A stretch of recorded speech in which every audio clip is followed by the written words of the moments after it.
multi-partyism was introduced to Angola. So the first one was in 1992, and it looks as if this will be the closest election since 92. The opposition party, UNITA, which used to be the rebel group in the civil war that ended in Angola 20 years ago, is running a strong campaign. It has a charismatic leader, Alberto Costa Jr., and he's basically UNITA and its leader are giving a run for the money of the party of government, the MPLA, which has been in power in Angola since 1975. What could Adalberto Costa Jr. offer the people that Joao Lorenzo can't? He's drawing the crowds. Angola has a very young population, and there is very high youth unemployment and underemployment, and people want change. Young people in Angola don't know of any other party ruling them than the MPLA. And so there is this real desire for change. That's kind of the offer on the table. Joao Lorenzo offers continuity, and Adalberto da Costa Jr. offers change. The trouble is that once you dig deeper into this, in what are the economic policies, how can they manage kind of hyperinflation, geopolitics, these sorts of things, and it gets much less clear of thinking about those sorts of things. But as a charismatic leader saying, I'm different and will bring change, that certainly brought in the crowd. The economy of Angola is not very good. People are yearning for a better government. Oil prices have gone a little up now because of the Ukraine war. So can't Joao capitalize on that? So you're right. Oil prices are much higher than they were. So hovering around $100 a barrel is significantly more than it was last year. And Angola finally is out of recession. It was coming out of recession even before the Russians invaded Ukraine. And credit to Joao Lorenzo, since he's been in power since 2017, since the last election in Angola. He has done some economic reforms. He has clamped down in some areas of corruption. And he had the misfortune of having COVID and low commodity prices continuing. So he's come out of that. I think that will carry some vote, especially amongst the middle-aged. And I think he will certainly, the MPLA, the party, will gain significant vote, majority of votes in rural areas. The big question is the urban and peri-urban areas, and especially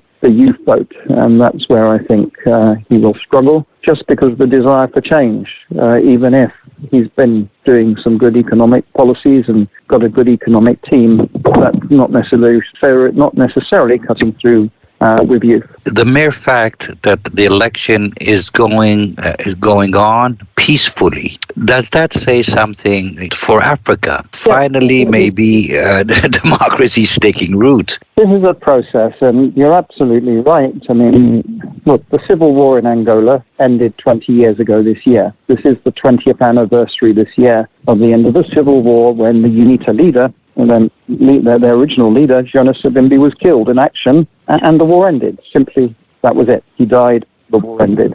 And Angola's been at peace since then and has had several elections. And so this is a highly contested election. It's been conducted peacefully. And I think the big question will be, when the results come in, will they be accepted peacefully? There might be a period of tension with some demonstrations, but I suspect that it will be a peaceful, longer-term outcome. The big question, I think, really is, will the MPLA, the party of government, lose for the first time its absolute majority? I think that's the issue at stake here. The last election, 5 years ago in 2017, they got 61%. But the way things are looking at the moment, it would be very suspicious if they got anything like that this time. Alex Vines, Director of African Program at Chatham House. He was speaking to me from Mozambique. Like we reported earlier, Angola holds presidential and parliamentary elections tomorrow in what is expected to be the biggest challenge to the country's long-standing one-party rule. The ruling MPLA party, in power since 1975, has been losing young supporters to the leading opposition party, UNITA. The presidential candidates have focused mainly on economic issues, but observers are expressing concern about whether the election will be fair. Mohammed Yusuf reports from VOA's African News Center in Nairobi. Angola's National Electoral Commission has begun distributing voting material ahead of Wednesday's presidential and parliamentary elections. The incumbent president, João Lourenço of the People's Movement for the Liberation of Angola, MPLA, is facing a tough challenge from the opposition candidate, Adalberto Costa Jr. of the National Union for the Total Independence of Angola, known as UNITA. The two main political parties have promised to fight corruption, create jobs and improve the living standards of the people. Currently, half the Angolan population lives on less than $2 per day. Experts say economic challenges threaten the ruling party's hope of winning the Wednesday vote. Borj Nyamire is a researcher for Institute for Security Studies. He says the Angola election has been peaceful and candidates focused on solving the people and country's problems. The electoral campaign was quite good and not too much violence as in the past. Also, the candidates, they discussed ideas, what they have to do for Angola. That's good as well. The performance from the electoral board was not that good because they failed to organize a transparent and fair election. The National Electoral Commission did not submit audit the vote roll.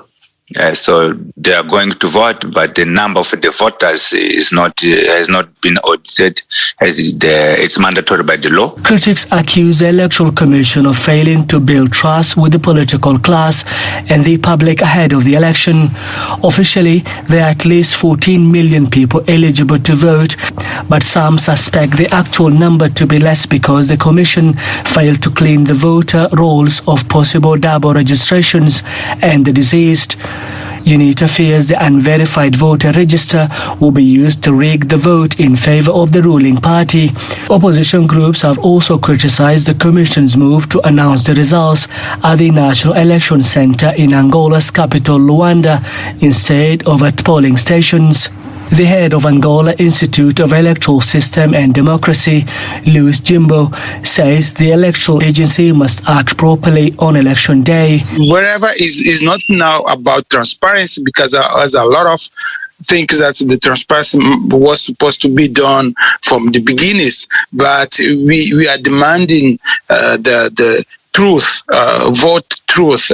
We are demanding that they must follow the law according to what the law say, to publish the result on a polling station, and the result in a national center counter must reflect in results. So they are aware of this pressure from all society. Experts predict a tight presidential election. According to recent public opinion surveys, UNITA's popularity among young voters has grown, something that worries the MPLA. Nyamire says the opposition can win the election, but the ruling party may refuse to hand in power.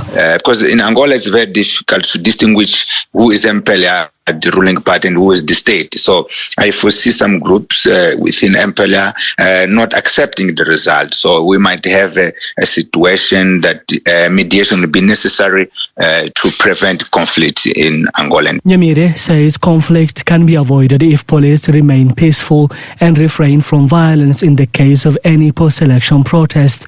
The MPLA has been in power since Angola won independence from Portugal in 1975. Mohammed Yusuf for VOA News, Nairobi. In Sierra Leone, the families of victims of a deadly protest 2 weeks ago came to a local morgue in the capital yesterday to identify loved ones. The French news agency AFP spoke to relatives of the Connaught Hospital in Freetown, where 31 bodies were waiting to be identified. They died in clashes with the security forces during protests against declining living conditions on August 10th in Freetown and northern cities such as Makeni and Kamkwi. A morgue official says most of the bodies, including 26 civilians and 5 policemen, had bullet wounds. Sierra Leone, with a population of 8 million people, is one of the poorest countries in the world, ranking 182 out of 189 nations, according to the UN Human Development Index. UN agencies warn that severe hunger is sliding towards famine-like conditions in the Horn of Africa, particularly in Somalia, as 4 years of consecutive drought have wiped out people's ability to grow the crops they need to feed themselves. Lisa Schlein reports from Geneva. The World Food Programme reports up to 22 million people in Ethiopia, Kenya, and Somalia are facing severe hunger. It says hunger and the death of millions of livestock have forced more than 7 million people to leave their homes in search of food, water, and grazing pasture for their cattle. The WFP warns these figures are likely to grow and conditions will continue to deteriorate as poor rainfall is forecast for the 5th year in a row. The WFP Regional Director for East Africa, Michael Dunford, recently returned from a visit to Somalia and northern Kenya. Speaking from the Kenyan capital, Nairobi, Dunford says he was particularly struck by the dire situation in Somalia, where more than 7 million people are facing a humanitarian crisis. He says this is the worst situation he has seen in the 21 years he has been working for WFP. We have a real risk of famine. It hasn't been declared yet, but already there are over 200,000 people in famine-like conditions, catastrophic levels of food insecurity, with another 1.4 on the edge. So unless we are able to continue to advocate, to raise funding, to scale up our operations, then we will have, I fear, a famine to deal with. Dunford says the specter of the 2011 famine in Somalia, which killed 250,000 people, half of them children, looms large over this current crisis. He says WFP is scaling up to reach 8.5 million people across Djibouti, Ethiopia, Kenya, and Somalia. He says $416 million is needed to provide life-saving aid for the rest of the year. Malnutrition remains high across the Horn of Africa. The UN Children's Fund reports 10 million children under the age of 5 are acutely malnourished. It adds that nearly 1.8 million face severe wasting, a condition that is life-threatening. UNICEF spokesman James Elder says millions of children in the Horn of Africa are literally one disease away from catastrophe. When you've got these terrifyingly high levels of severe acute malnutrition in children, and that's 1.8 million of those children in that state right now in the Horn, 1.8 million. When you've got those and then you combine it with a simple outbreak in a disease like a cholera, like a diarrhea, then you see child mortality rates rise at a petrifying speed. Elder notes the number of people without access to safe water in the region has risen from 9 million in February to 15 million now. UNICEF has revised its emergency appeal from $119 million to nearly $250 million. This reflects the growing needs across the region. Lisa Schlein for VOA News, Geneva. A high-ranking gang leader in northwest Nigeria has accepted a truce ending years of violence against local communities. Zamfara State Deputy Governor Hassan Nasiha said at a news conference that Bello Turij and allied armed criminals have agreed to stop raiding villages, burning homes, and killing and kidnapping residents. According to the French press agency AFP, no one in his area has been killed in the past 6 weeks. The truce truce comes 2 months after the creation of a peace committee to negotiate with the gangs. Nasiha said among the conditions requested by the gang was the release of some of its jailed members and an end to extrajudicial killings of members of their ethnic community. AFP notes that many are herders and asked for the return of water holes and seas by the farming communities. Authorities agreed to the request, and the wire service says Turji is now fighting other gangs who refuse to accept a peace deal.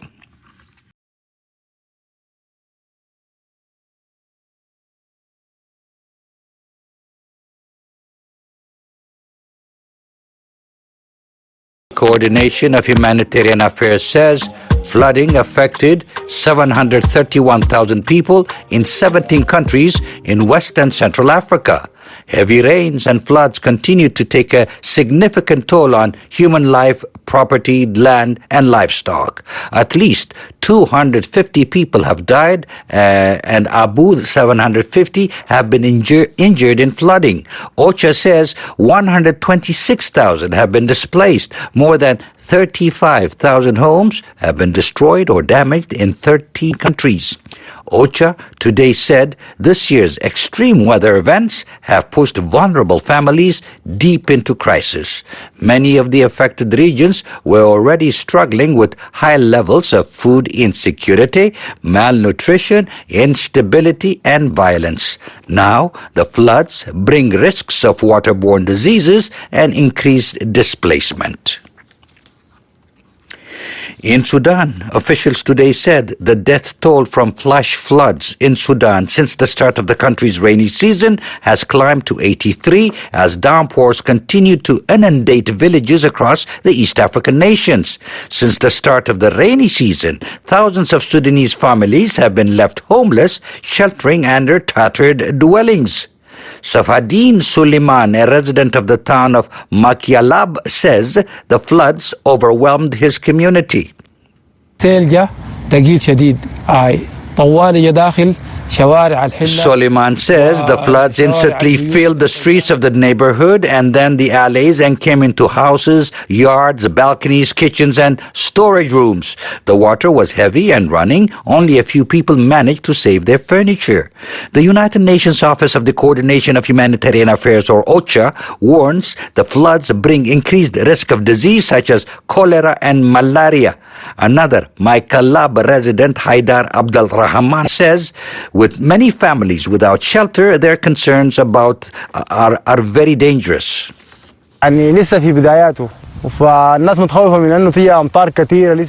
Abdul Rahman says autumn has just started and people are worried that there will be more rains and there is no place to stay. Not all families have tents and they are worried about the children's safety as there are scorpions and snakes.